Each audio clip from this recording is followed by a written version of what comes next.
Hi, keeping hot food hot on a buffet is always a bit of a challenge. So that's why I want to show you one of the very many solutions from Royal Catering. Is this soup kettle, with a capacity of 10 liters.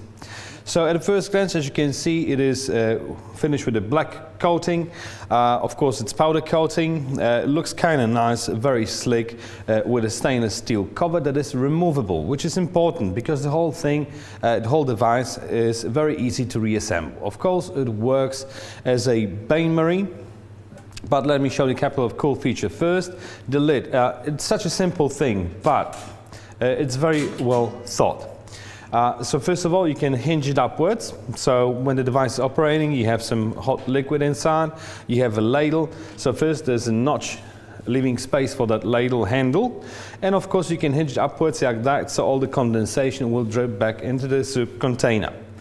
So when you lift out the soup container, it will release the lid. So you can take the soup container out. That's where you put the soup. And that's all held by the collar. So you take the collar off, and this will give you access to the bain-marie, basically the heart of the device. So that's where you put the water in.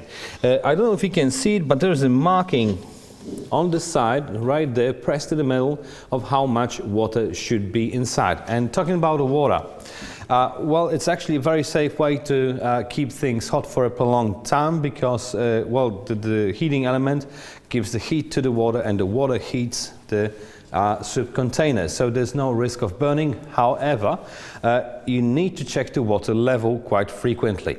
Of course, let me just show you how it works.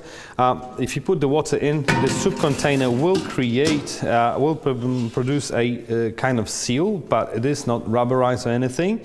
So you will get some kind of evaporation going. So the water level will go down eventually.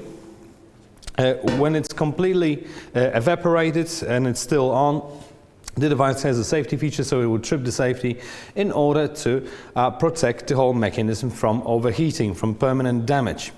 That's one thing, one of the couple of things to remember when operating with a buffet, but that's in regards to all bain-maries you have, whether it's electrically operated or they heat it with some kind of paste or candle. As I mentioned, the device operates with electricity, so all you need to make it work, you just plug it in a normal wall socket. It works with 400 watts, so it is quite powerful.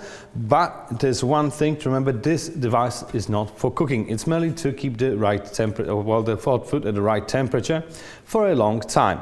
So talking about temperature, you can crank it up to 80 degrees, but the 80 degrees is only for the initial heating period, just to make the water inside hot. Of course, it makes it all faster if you pour hot water inside, but in that way you can make sure what temperature you have inside. So basically it's from 35 to 80 degrees.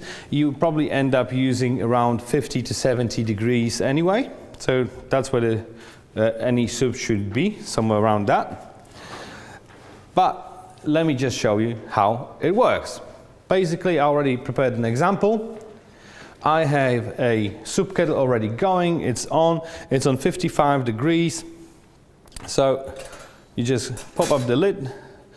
We don't have any condensation here because it's nicely ventilated here, but generally if there's any water drops, they will leak back straight into the soup pot. There's a place for the ladle, as you can see, as I mentioned. There you go. And all you have to do now is pour the soup. So you can either put it on the buffet for your customers to serve themselves, or you can put it on a section and make sure your service goes fast, serving the most popular soup in the house really, really quickly.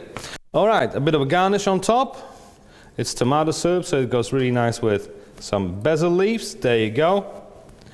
And that's how it works. Very easy, very simple.